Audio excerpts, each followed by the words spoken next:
I knew it wasn't the game of gambling. ये सिर्फ gambling के लिए मुझे जेल में नहीं डाला गया था, बल्कि it was the game of something else. और अब मैं जान चुका था कि मुझे किस लिए जेल की सलाखों के पीछे जो है वो रखा गया है।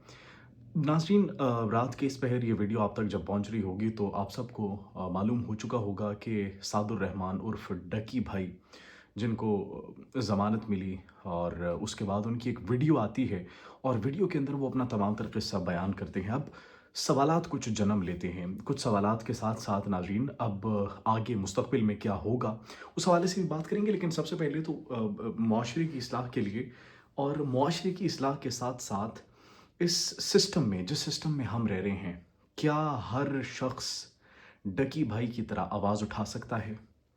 क्या हर शख्स जिसके साथ ज़्यादती की गई हो वो इस तरीके से मीडिया पर आकर कुछ बोल सकेगा?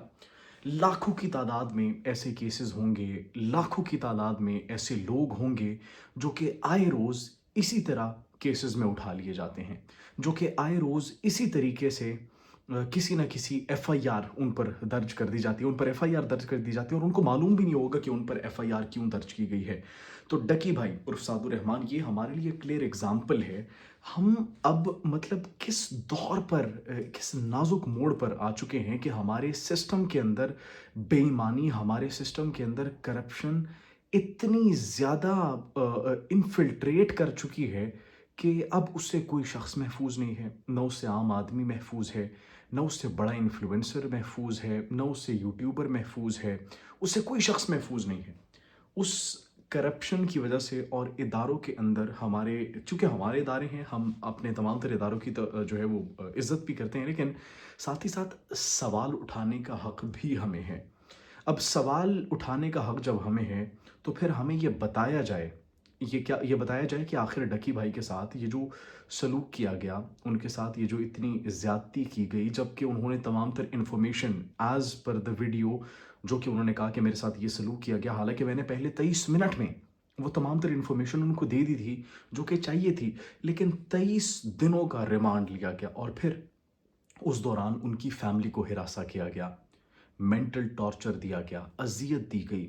अब यहाँ पर सवाल ये है कि वो जो टॉर्चर दिया गया था, वो जो मेंटल प्रेशर दिया गया था, वो जो अज़ियत दी गई थी, उसका जवाबदेह कौन है?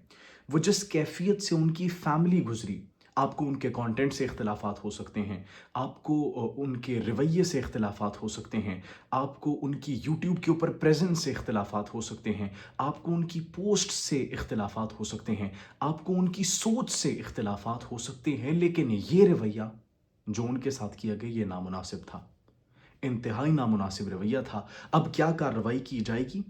एनसीसीआई के डायरेक्टर जो सरफराज चौधरी साहब, जो कि डकी भाई ने जिस तरीके से कहा कि उनके साथ जो सलूक किया गया, एक्सट्रीमली पैथेटिक।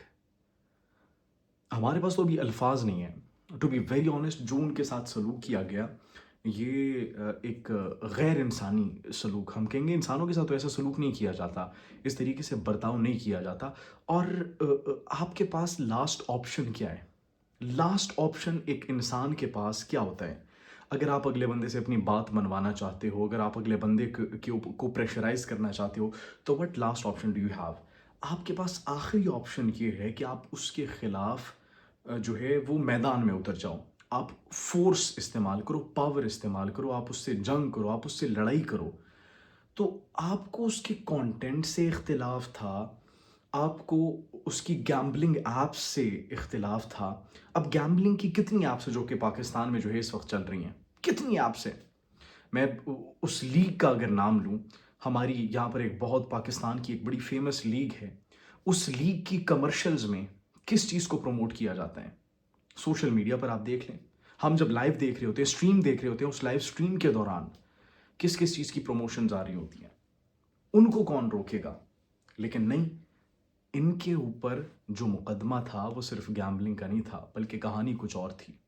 और वो एक ऐसी कहानी थी जो कि हमारे सिस्टम के अंदर मौजूद जो करप्शन है, जो हमारा फरसूदा निज़ाम है, उसको अयां करती है। लाखों की तादाद में लोग हर रोज़ किस अज़ियत से गुज़रते होंगे, उनकी फैमिलीज़ किस अज़ियत से गुज़रती होगी। वो फैमिलीज़ जिन्होंने कभी जेल में, कभी भी किसी अदालत का रुख नहीं किया, आज हमारे सामने ये एक एग्ज़ाम्पल है। लेकिन मैं दाद भी देना चाहूँगा اس شخص کی، دا بگ بردر، جو ڈکی بھائی نے کہا، دا بگ بردر جو کہ ان کی مدد کے لیے آئے، ان کی فیملی کے لیے، اور ایسے بگ بردرز ہمارے آس پاس پھر رہے ہیں، لیکن ہم تو اسی ایک ادارے کے پیچھے پڑے ہیں.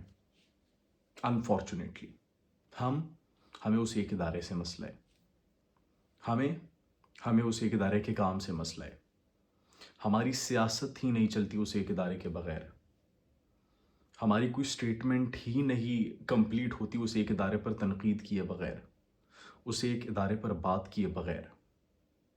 لیکن وہ ادارہ جس نے آج ایک ڈکی بھائی کو بچایا ہے، وہ ادارہ ایسی لاکھوں کروڑوں زندگیوں کو بچا رہا ہے پاکستان میں. وہ ادارہ آپ کے اور میرے سکون کی اور چین کی نیند سے سونے کا باعث ہے. لیکن نہیں، ناظرین، اب بڑے سوالات یہاں پر جنم لیتے ہیں. سوالات صرف جنم نہیں لیتے، بلکہ یہ جو رویہ اپنایا گیا اور جو اس میں ان کے تفتیشی تھے، آئیو تھے، اور ان تفتیشی کے ساتھ ساتھ وہ تمام تر لوگ جنہوں نے ان سے پیسوں کی ڈیمانڈ کی، جنہوں نے ان کے ساتھ یہ رویہ کیا، جنہوں نے ان کے ساتھ یہ برتاؤ کیا، اب کیا وہ شخص سعد الرحمان اپنی پوری زندگی، ڈکی بھائی اپنی پوری زندگی کیا اس ٹراما سے نکل پائیں گے؟ اس مینٹل ٹراما سے اس کی فیملی، اس کی ماں نکل پائے گی، ان کی وائف نکل پائے گی، ان کی بوڑھی عاجز ماں جس طریقے سے کورٹ کے چکر کاٹتی تھی. اور تب بہت سے لوگ، بہت سے انفلوئنسرز اور بڑے لوگوں نے بات کرنے کی کوشش کی، اور جب ویڈیوز آئی تھیں تو کلیئرلی ان ویڈیوز کو دیکھ کر یہ لگ رہا تھا کہ he has faced a lot.